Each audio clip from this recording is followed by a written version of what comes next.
everybody, wherever you may be, and welcome to Kourou, the home of Ariane, for tonight's live broadcast of Arianespace flight number 148. New shots with a new camera. You saw the that was a mock-up of Ariane 5 that you saw earlier. Yes. Now, that's not the real thing. This is the launch pad that our camera is zooming in on, the ELA-2 pad. Yes, good morning to all of you. My name is Juan de Dalmau, and I want to especially greet our guests here in French Guiana in different close-up viewing sites, as well as our further away internauts, wherever you may be. Coming to you live, as we always do, from the Jupiter Mission Control building. You can see the technicians in the foreground behind them, although the fact that it is 4 a.m., we got a full house. And now we want to show to you the summary of tonight's video transmission. On the menu for tonight's broadcast, Arianespace flight number 148, the following events. The launcher campaign, you'll see how Ariane 4 was put together. The satellite campaign, you'll see how the big INTELSAT 9 was tested and integrated on the launcher. Two special reports tonight. The first, an up-close, in-depth look at the new generation INTELSAT 9 series. We'll have news on Ariane's next launch, Flight 145, the big Ariane 5, with her 8-ton ENVASAT payload. Our second special dossier on the CSG's technical cameras, which track every launcher in slow motion. And finally, the main event, liftoff of the Ariane 4.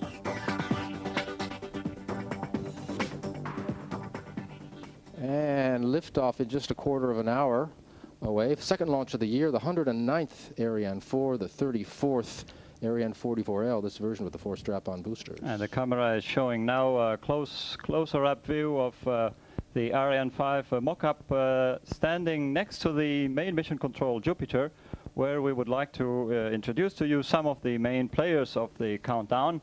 Right now in the picture in the center is Bruno Gérard, the mission director from Arianespace, in charge of preparing all of the operations and mainly interfacing with the INTELSAT customer for tonight's flight, as well as with the range. And this is Michel Debrenne, the range operations manager from CNES, French Space Agency. These two men have been working hand in hand for the past 5 to 6 weeks to prepare for the launch and for this countdown. All systems are go, as you can see. The green color means that every system is ready, and we will come back to some of them in a moment.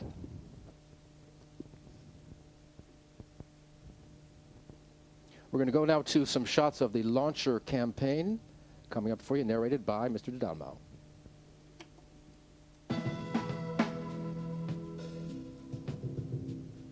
The preparation of this Ariane 44L vehicle underwent a classical 24 working days campaign, beginning January 11th with the hoisting and mating on the launch platform of the first stage.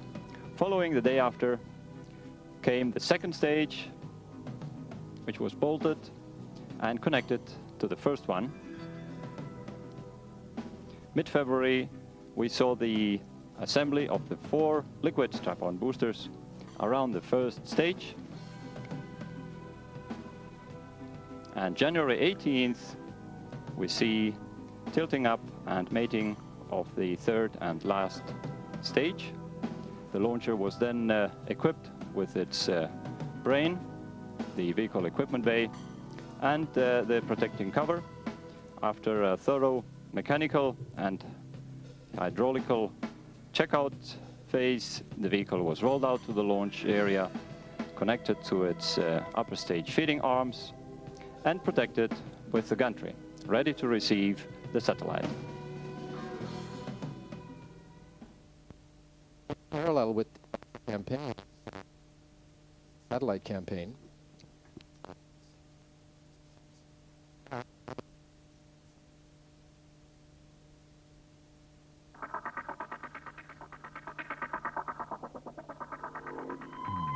the passenger of tonight's flight, INTELSAT 904, arrived in French Guiana on January 7th, just a few days before the launch vehicle. It was brought to the payload preparation facility for the first part of the campaign, involving mechanical and propulsion system non-hazardous operations. After this phase, INTELSAT 904 was put into a transport container and transported to the fueling building, the so-called S3 complex, where it was loaded with more than 2.5 tons of propellants to ensure its 13-year lifetime. The final mechanical operations involved mating the spacecraft onto the launcher hardware and encapsulating it, as we say, into the nose fairing. After the electrical checkout, the whole upper composite was ready to be hoisted on top of the Ariane 4 vehicle on February 17th.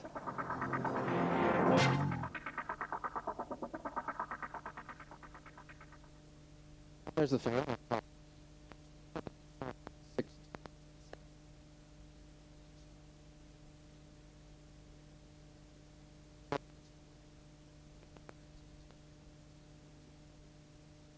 And we're here live again in Mission Control, where we can see Jean-Yves Le Gall, Chief Operating Officer of Arianespace.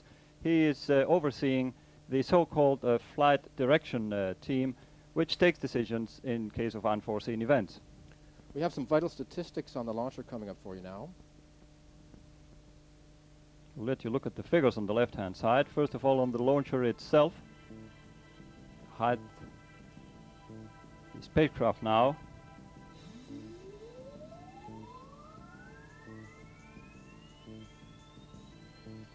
Transfer orbit is the mission of the Ariane 4, putting the satellite into that orbit, the satellite making its way to its final slot under its own power afterward. To cover Europe, Central Asia, and Far East, and Australia. Quite a large area. The window, 60 minutes, 1 hour, what kind of a window is that? Long, short, average? It's a quite comfortable window. 60 minutes can allow for some delay if needed.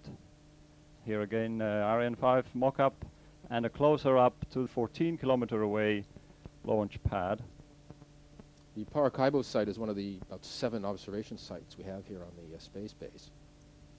And we would like to present to you now Terry Edwards, in case you didn't know him, the mission director from the INTELSAT site, sitting with us in Jupiter. And to the left of the picture is David Griffiths, also from INTELSAT. Both of them have been overseeing the spacecraft preparation here in Kourou. And we would like to introduce now with the film the INTELSAT 9 series.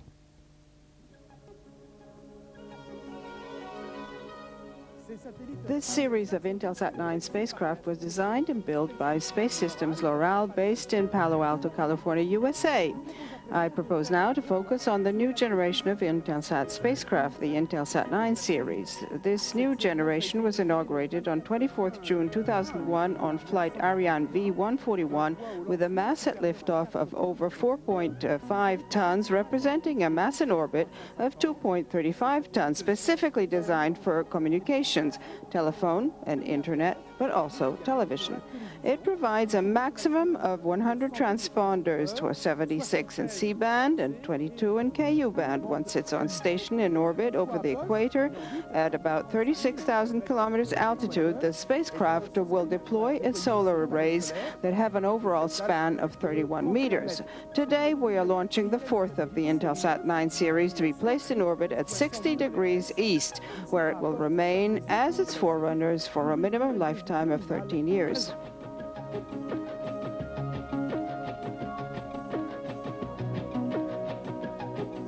Ten minutes to go. We'll have a 10-minute weather check coming up for you in just a minute.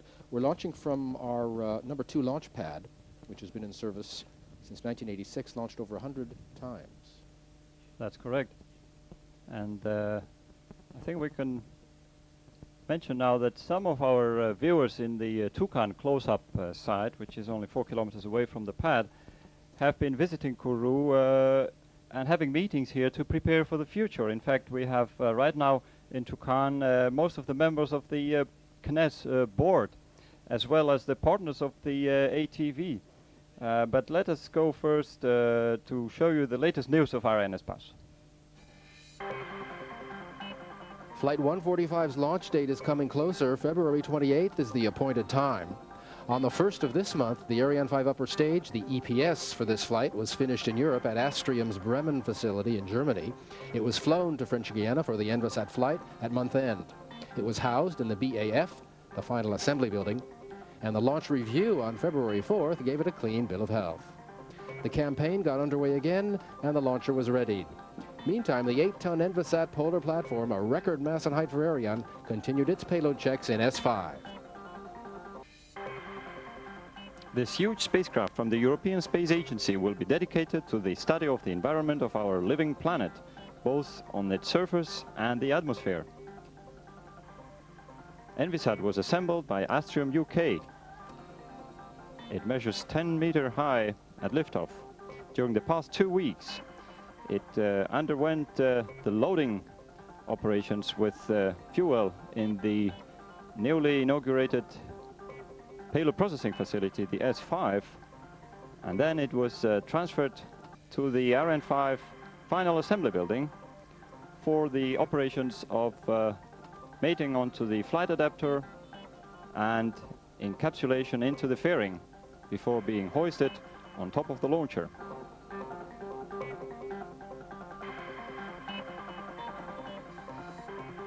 More and more people are watching our Ariane launches live now, thanks to the internet and our popular Arianespace website, arianespace.com.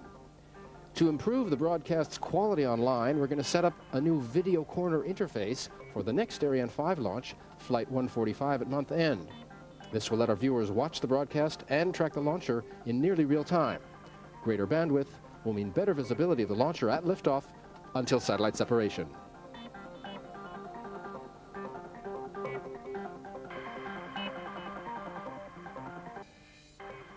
Seven minutes, all is green and go. You can see the status panels are green. We mentioned a 10-minute weather check. That's the last one before liftoff. You can see Meteo in the bottom left corner of your screen is green. You just got off the phone with the weather people, and what are the specifics?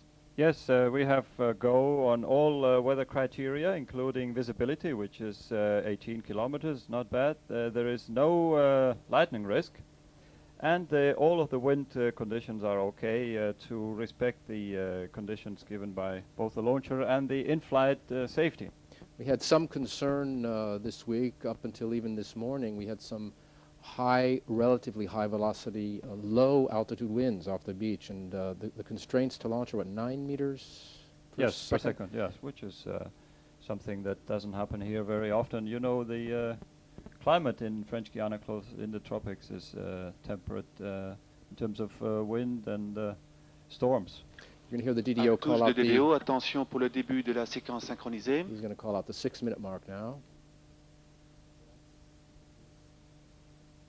Top à 0 moins 6 minutes. All right, we're into the 6-minute mark. This is the beginning of the what we call the automatic sequence, or the synchronized sequence.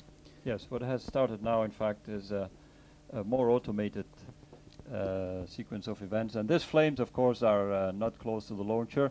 It's an optical illusion. They're far behind. A few 100 meters behind the Ariane 4, and what is being burned is just the exceeding hydrogen that is being evaporated during the topping up of the third stage. We're going to take you up closer to the launch pad, about 14 kilometers to the northwest from where we are in the CDL, and the launch operations manager, this fellow, Mr. Sicard, and his team of 100 or 200 the launch crew are checking out the final operations to the launch vehicle.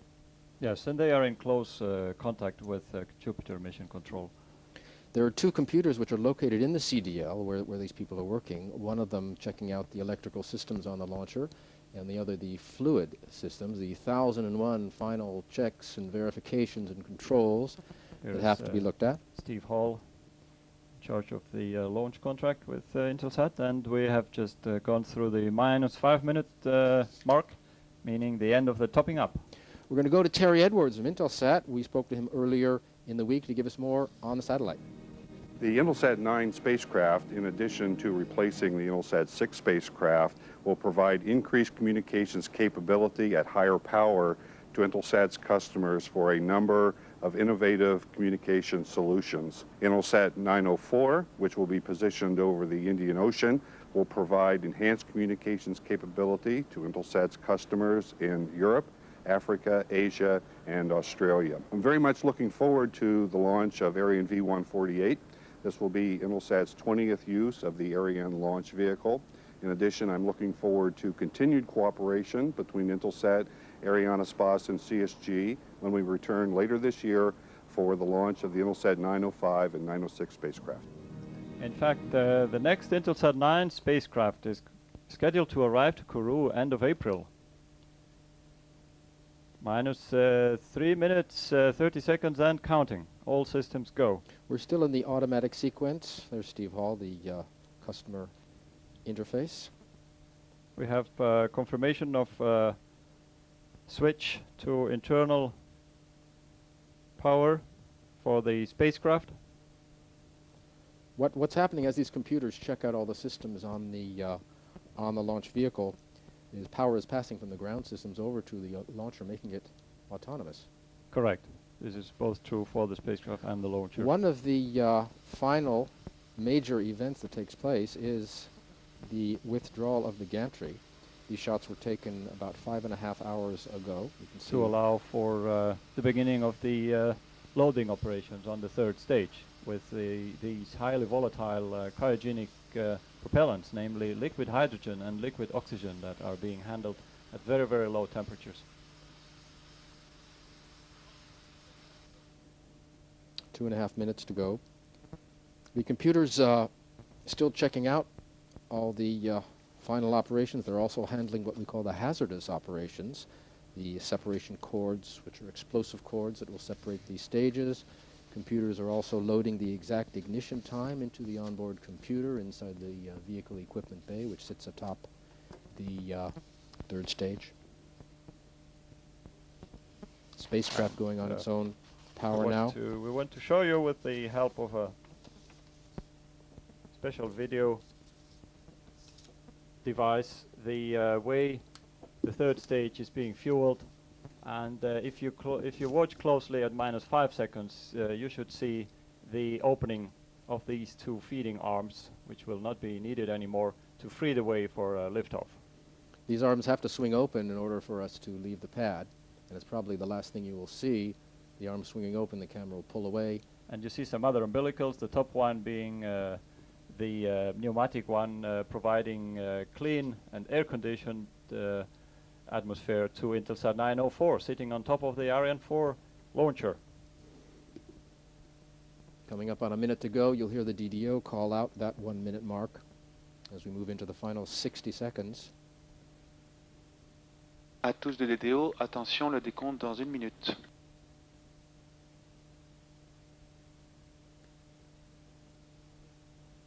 Well, he didn't call out the 1 minute mark. We'll call it out for you. We're now into the final 60 seconds. Briefly, before we cut away, we'll let you watch the launch yourself. The ignition sequence, you want to go over that? Yes, the motors are fired. At T0, we should see ignition of 8 engines.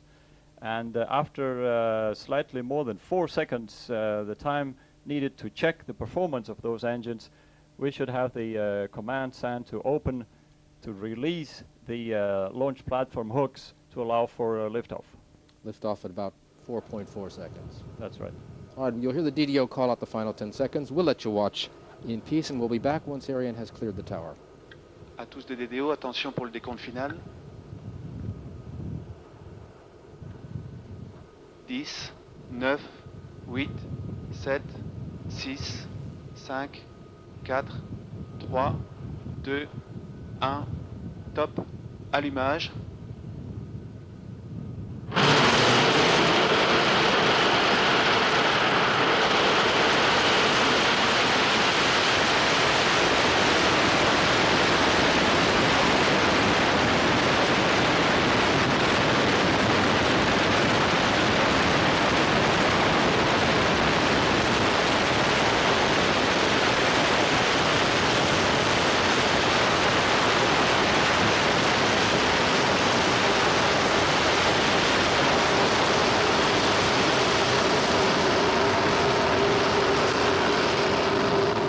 To the clouds, some splendid shots on this relatively cloudy evening. You saw Ariane lift up to clear the tower, roughly 16 seconds.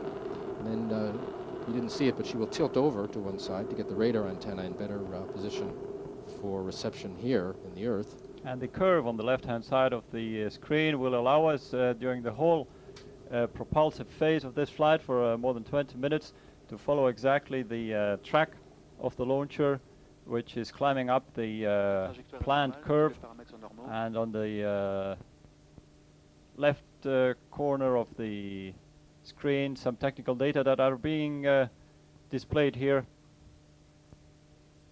starting with T, which is the elapsed time since ignition, 90 seconds now. Second line is displaying the technical means being used for tracking right now. The S stands for the angle under which the launcher is being seen compared to the horizon, and then comes altitude in kilometers and velocity in kilometers per second. The velocity has to be, to separate the satellite, 10 kilometers per second, and that will be achieved with third stage burn. Right now 4 main engines are burning and the 4 boosters, burning roughly 2 tons of fuel per second. Right, and we have already passed the speed of sound, as well as the maximum dynamic pressure due to the atmospheric environment. Everything is normal, says the DDO. We're coming up to, there's the extinction of the boosters. Yes, the 4 strap-ons have burned out. And they are being jettisoned. They're jettisoned 2 by 2. That's right, yes, at a slight difference of 1 second roughly, to limit the mechanical stress. And they fall off into the Atlantic Ocean. And they are not reused. They are not reused. Ariane losing weight now as she burns her fuel and drops the stages to gain the speed needed. One of the reasons the Kourou site was chosen was that we're flying over the ocean. We can drop hardware. Yes, but of into course the hardware is forced to open up and to sink into the ocean, because you are not allowed, of course, according to international sea law, to leave any hardware floating to avoid any hazard to the maritime traffic. Everything normal on board, says the DDO. The main engines are going to burn for another 2 or 3 seconds, I believe. There's the first stage burnout. Séparation. Et allumage du deuxième étage, correct. Okay, so the propulsion now is being provided by the second stage. We can mention that the first one was assembled by EADS launch vehicles at Les Mureaux and shipped over here into French Guiana, and the 4 liquid normal trajectory. The 4 liquid strap-ons were shipped in here from Bremen, Germany, where Astrium was in charge of their integration. Main contractor for all of the engines is Snecma in France. We're burning 1 engine, 1 Viking engine, similar to the 4 first stage engines. Yes, with a slight adaptation to make it more efficient in this thin atmosphere right now, very, very thin atmosphere. So thin that we can separate the fairing, which you can see coming up here. The 2 halves of the carbon composite are jettisoned. That's 750 kilos less for the launch vehicle. The fairing is not needed anymore, thanks to our Swiss friends at Space for their good job in providing this fairing. Ariane speed now you can see approaching, on the bottom left of your screen, approaching 5 kilometers per second. That's about, well, we're almost halfway there. Right. Look at the altitude, already 140 kilometers. Tous les paramètres bord sont nominaux. You can see on the upper left-hand corner of your screen the cursor crawling up to, I don't know if you can read it, SEP23. That's the separation of the second and third stage. And after that point, you'll hear the DDO call out that milestone as well, and then we'll be into the third stage burn, which is the long one. In fact, the second stage cutoff command will be triggered automatically, of course, by the onboard computer, which will detect the deceleration, that is the end of combustion of the second stage. And this gentleman here is the representative of the European Space Agency in French Guiana, Fernando Doblas, who was nominated last year, coming from Spain. Separation of second stage confirmed. And ignition, normal ignition of third stage. Third stage will burn some 13 minutes. has to burn between 10 and 11 tons of cryogenic fuel. That's liquid hydrogen and oxygen. It's a different propulsion system than the first two stages. That's right, Joshua. It's in fact the most efficient propulsion technology that is mastered right now for launchers, and it's being used by most of them, at least for the upper stages. Another friend from INTELSAT. It's a quite international team here. We have France represented, as well as the UK and Belgium and Spain and many other countries, all in Jupiter. Acquisition par la station de Natal. Just been picked up by our first downrange tracking station over the border in Brazil at Natal. That's an ESA facility run by the Brazilian Air Force. We're in our third stage burn. Like I said, we have some time we can stretch out, and we want to talk about INTELSAT a little bit. We have some announcements for you. We have also our quiz question. Oh, do we? Shall we go to the quiz question first? Then you can think about it. Yeah, let's give the question before the answer, please. All right. You know, we're launching INTELSAT the 9 series, which is 4.5 tons roughly. What was INTELSAT number 1 was Early Bird, which went up in 1965. Arianespace question number 148. Anybody out there remember how heavy was Early Bird? Oh my God, you made it difficult this time. Do you know? Joshua? If you know, don't say it. I don't know. Question number 148 again. The mass of Early Bird and the INTELSAT people, veterans, remember. We'll give you the answer in a minute. Tous les paramètres à bord sont normaux. Meanwhile, everything is normal on board for the launch of INTELSAT 904. We have coming up now our second special report on the technical cameras, the slow-mo cameras.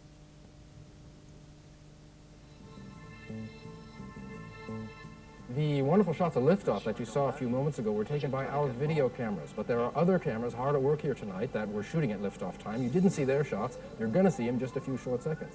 They are what we call the technical cameras. There are about 24 of them, and all working in slow motion, each one focused on a different part of the launcher. And after liftoff time, the different technical crews will be poring over these images, making sure that at liftoff time, onboard Ariane 4, all systems were functioning normally. To get more on the cameras, the technical cameras, we came here to the CSG's Philippe Enier.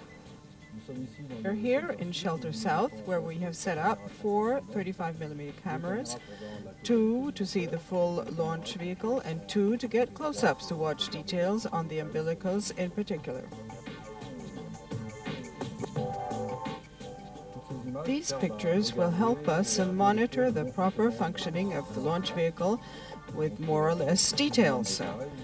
Once films are developed and available, we check them out 6 hours after launch, and later Arianespace joins us to check them out 2 days after launch. Films are archived at the CSG, and we send out copies of our films to Arianespace on D+3 and to ESA on D+6. Since LO1 and even before, since it exists, the Guyana Space Center has always used cameras to monitor launches.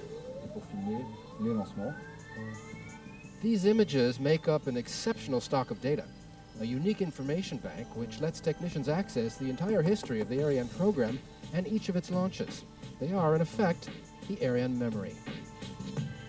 But the footage, shot a mere 300 meters from the pad and intended primarily for technical use, also gives us a special and unusual glimpse of Ariane, with pictures we never get tired of looking at.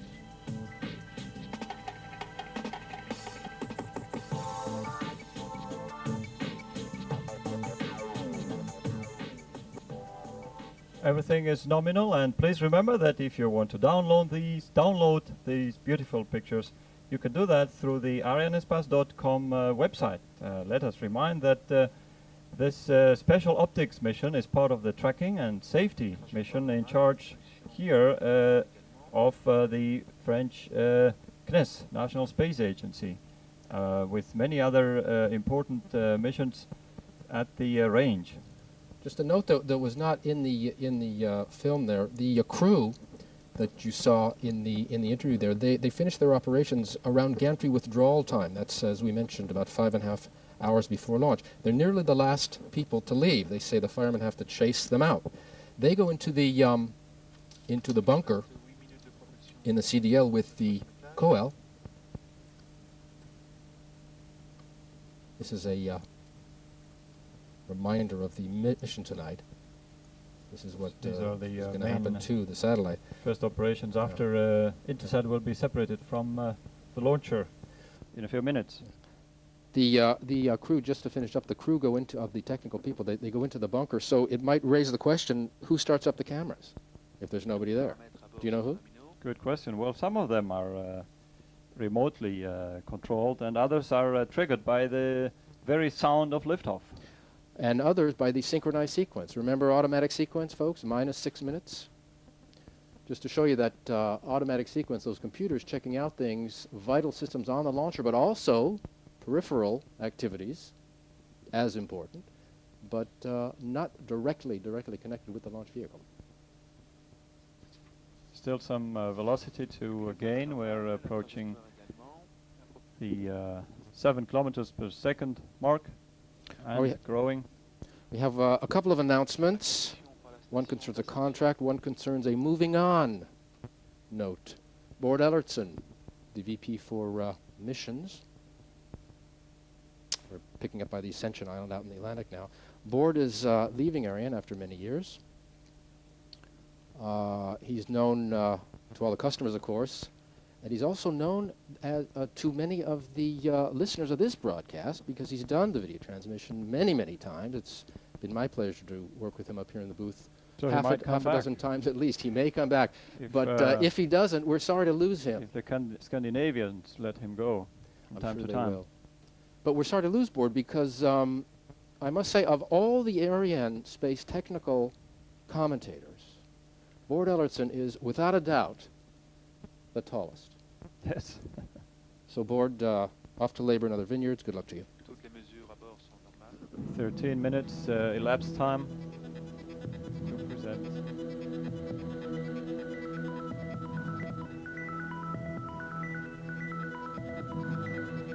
Leadership. Service excellence.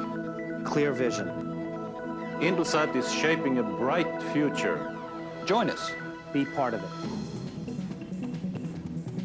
We are the world's first and foremost global satellite communications company.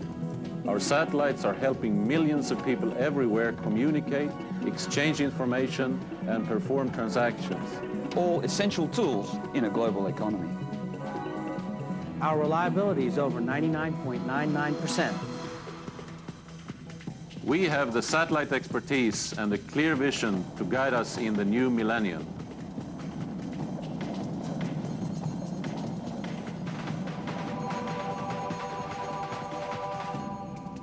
Every day, we help the world keep in touch. We bring historic events to life. Our fleet of geostationary satellites covers every country on Earth. INTELSAT's connectivity is unrivaled. More than 7,000 gateway Earth stations and several million smaller antennas access our system. We link the world. East and west. Este y oeste. North and south. Nord et sud. Developed and developing regions. Wherever you are, you're always within our reach.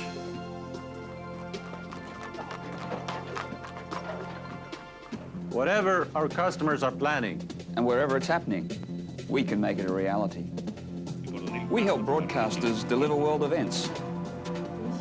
We connect corporate networks around the globe. We help carriers build international connections for public voice. And data networks. We provide backbone connections for internet providers, bypassing congestion on terrestrial networks and making the World Wide Web worldwide.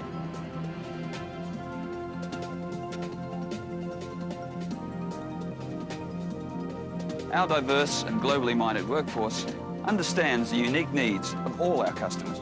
Responding to our customers is a tremendous challenge and an awesome responsibility. But we do it around the clock and around the globe with total commitment. Quality people and quality satellites. At INTELSAT, we deliver service without boundaries. INTELSAT is continuously testing new ideas to pave the way for the future. Internet over satellite. Managed network services. Voice over IP. Multicasting. multimedia, broadband, and a higher level of value-added services. Plus, we're adding to our fleet of satellites so our customers will have the capacity they need. And the tailored coverage they need to serve their key markets. Satellite communications has a bright future. INTELSAT will create countless opportunities by providing advanced telecommunication services to people. Everywhere, every day. We will keep the world in touch. Join us. Be part of it. Everything normal. We have seen on and off in this INTELSAT clip Connie Coleman, the INTELSAT chief. We know he's watching this from Washington, D.C. What we don't know is whether he's wearing his special time he always puts on launch days. And we know that he's probably close to Clayton Mori, the chief of Arianespace Incorporated. Clayton recently said in the United States that he's looking forward to the Ariane 5 launches this year, and in fact Ariane 5 is right now being the only operational new generation heavy launcher, and this gives Arianespace a clear competitive advantage in the United States, especially with its carrying capacity being adapted this year to the increase in mass of telecommunication satellites. I think we have about a minute or so left in the third stage burn. And we are now under visibility of the Ascension Island coming to an end and being taken over by the first African station at Libreville. That's located in Gabon on the western coast. Telemetry data are very important for real-time monitoring, but also for more detailed analysis after each flight to ensure the proper quality level before the next one can be authorized. And Casey Batt from Space Systems Loral here on the first plane.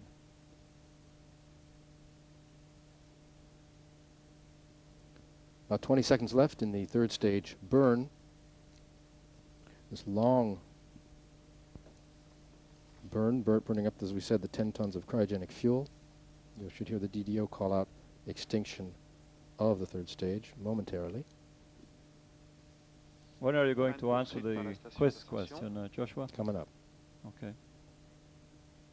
You have any idea of the answer? I didn't have time to look it up, sorry. There's the third stage burnout. These are our colleagues from the Quality Assurance Department. And David Griffiths again, he is very happy of having seen McDonald's opening up recently in Kourou, but he didn't tell us whether he had the occasion of going there yet himself. Of course, this was good news for most of our United States partners coming here for launch. And we have several hundreds of them each year.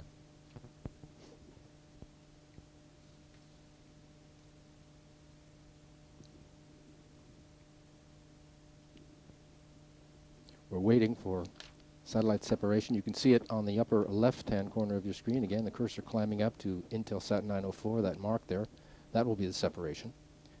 And you hear the DDO call out that milestone in about a minute from now.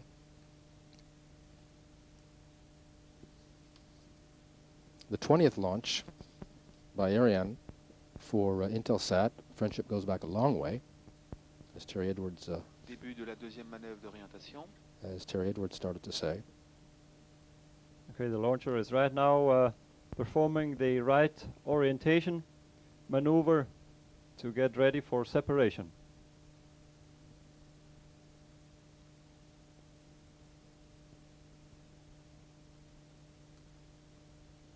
You see Dave Griffiths on the phone with his people, probably in back home or at S1.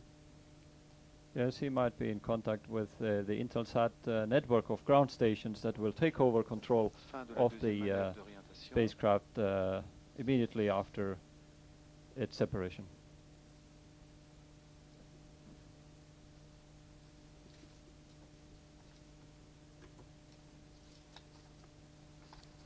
Séparation INTELSAT 904. Well, you see the smiles and the applause. Terry Edwards and Dave Griffith, very pleased. Another INTELSAT joining the fleet. Now that it's up, just a quick idea of what's going to happen with the in-flight operations.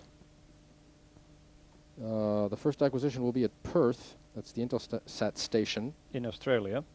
On the 23rd. And then the Beijing station the same day, about an hour later, half an hour later. No borders in this space business, no borders, right, Joshua? Right. I have here 4 apogee kick motors on the 3rd, 5th, 8th, and 10th orbits. Reflector deployments on the 2nd of March. In-orbit testing and payload in-orbit testing. Sorry, bus testing and payload in-orbit testing all throughout the month of March and until the end of the month, and drifting and communications operations beginning the 8th of April. And for those of you who like launches, we have a replay.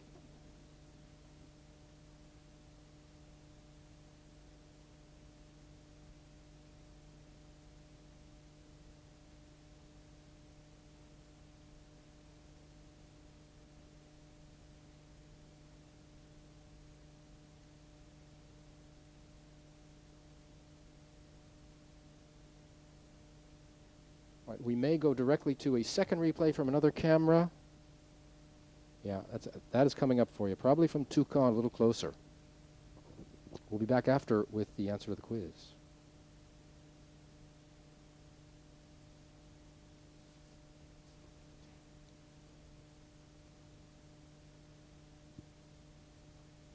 Toucan is where our partners for the automated transfer vehicle to be launched by Ariane 5 in a couple of years were viewing this beautiful launch, and they were representing the different space agencies that are partnering with this vehicle to serve the International Space Station, including the European, the United States, and the Russian Space Agency, as well as Arianespace, of course, and the RSC Energia company in Russia in charge of the docking mechanism.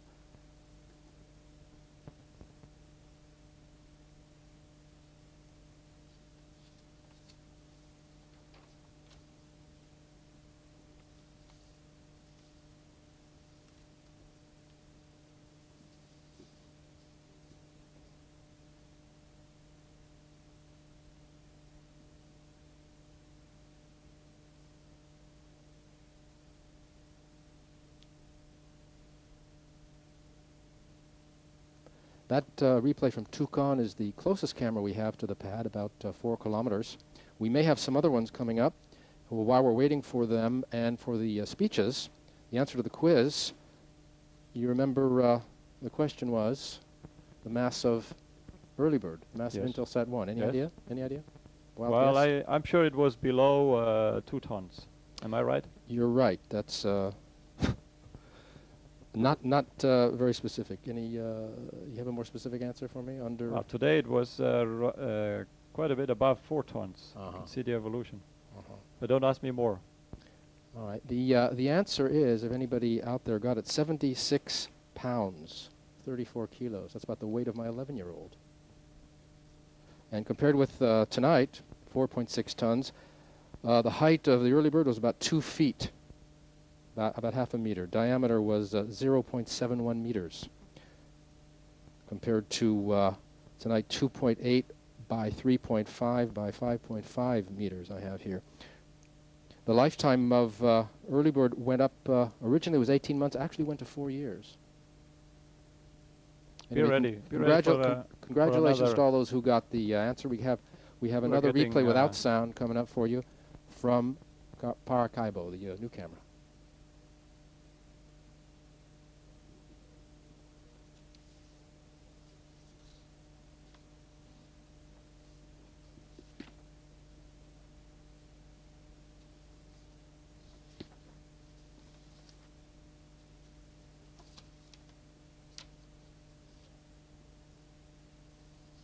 Just another view taken from a telescope camera 14 kilometers away from the pad. David Griffiths from INTELSAT And what's happening to the launcher right now? Well, we had an avoidance maneuver to make sure that there would be no collision between the third stage and the spacecraft. And the third stage is being spinned right now to ensure a better tracking and also better monitoring of the venting of the tanks, so that we reduce as much as possible the generation of debris in orbit. That's a very important operation at the end of the launcher mission. So the INTELSAT fleet now stands at 22 satellites. The company is scheduled to launch 10 more over the next 3 years. They're going to go to 24 in all of the 9 series Arianespace. We're getting ready to Arianespace listen to launch many of them. Jean-Yves Le Gall, Okay. Arianespace COO. You have the floor, and then we'll hear from Terry Edwards after. One more success for INTELSAT, and one more success for Ariane 4 tonight. Tonight is a perfect illustration of the long and mutually beneficial partnership between our two companies. It started, I think, 19 years ago in 1993, and this partnership has been growing stronger ever since.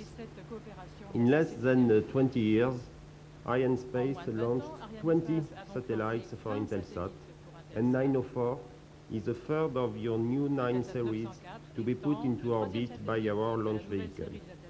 Tonight, I am very proud of the trust you showed in giving us the responsibility of launching 3 more satellites of this 9 series in the near future this year.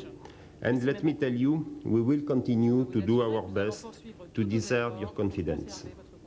It is obvious that Arianespace and INTELSAT staff un objectif commun et avéré pour le personnel de nos deux sociétés, INTELSAT et Arianespace. Nous sommes en train de célébrer un succès. N'oublions pas tous ceux qui l'ont rendu possible.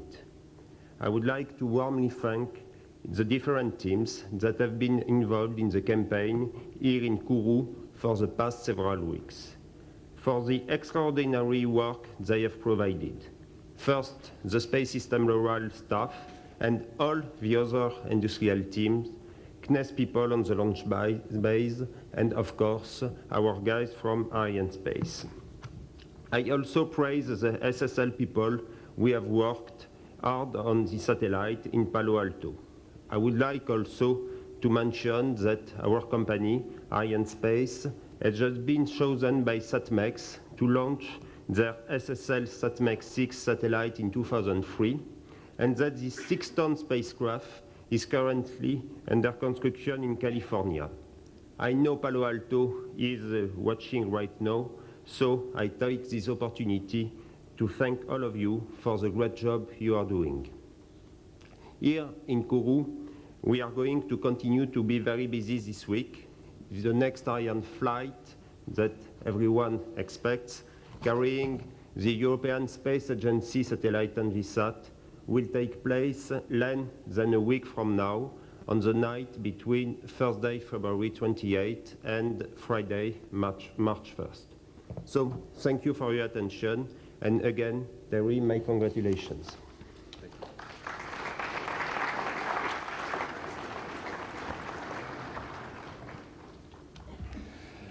Well, good morning to all of the visitors here in Kourou. Good morning to my friends and colleagues in Washington, Palo Alto, Avery, and perhaps other places in the world. Thank you, Jean-Yves. Thank you very much for the successful launch of the INTELSAT 904 spacecraft. We expect the tracking station at Perth, Australia, to acquire the spacecraft in just the next few minutes in order to confirm the spacecraft health. Over the next week or so, my colleagues in the Launch Control Center in Washington, D.C. will be performing a number of maneuvers to place the spacecraft into geostationary orbit. I want to wish those in Washington the best of luck for the remainder of the mission. Once INTELSAT 904 begins service in early April, positioned at 60 degrees east longitude over the Indian Ocean, it will provide increased capacity at higher power for INTELSAT's customers in Europe, Africa, Asia, and Australia. This is INTELSAT's 66th launch. our 20th using the Ariane launch vehicle, and the 3rd successful launch of the INTELSAT 9 series. We were here just last year for the successful launch of the INTELSAT 901 and 902 spacecraft, which are currently in orbit providing enhanced service to INTELSAT's customers. Successful launches are not random events, but the result of a lot of hard work by a dedicated team of professionals. I would like to take this opportunity to thank the teams from INTELSAT, Space Systems Loral, Arianespace, and CSG for providing exceptional support during these launch campaigns. And we look forward to returning later this year for the launches of INTELSAT 905 and 906, and the opportunity to work once again with our colleagues and friends in Kourou. Thanks again.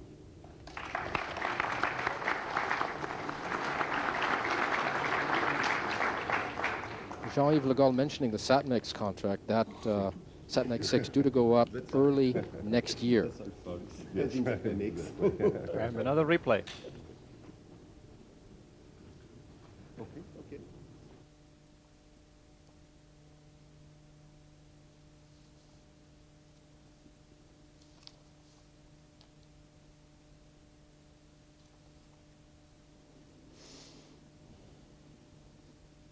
So that makes 67 straight for the Ariane 4, which is quite a record. Of the 210 satellites, telecom satellites, put into service worldwide, Arianespace put up 133 of those. SS Loral built 30 of the 126 North American-built satellites put into orbit by Ariane. So that's the start of the big year. It's a big year ahead, 12 launches. We should go over the 500-ton mark of total accumulated mass for passengers since Flight 01. Yes, and as Mr. Le Gall just said it, we are now getting ready for the Ariane 5 launch with ENVISAT in less than a week, followed by another Ariane 4 launch scheduled for March. And of course, we heard we should have 2 more INTELSAT 9s launched from Kourou this year, among several others. The 145, a big one, the first sun-synchronous mission, the first use of the long fairing, so you don't want to miss that. Until then, Joshua Jample with my friend Juan de Dalmo saying thanks for listening. We hope you enjoyed the broadcast. We'll see you next time. Bye-bye.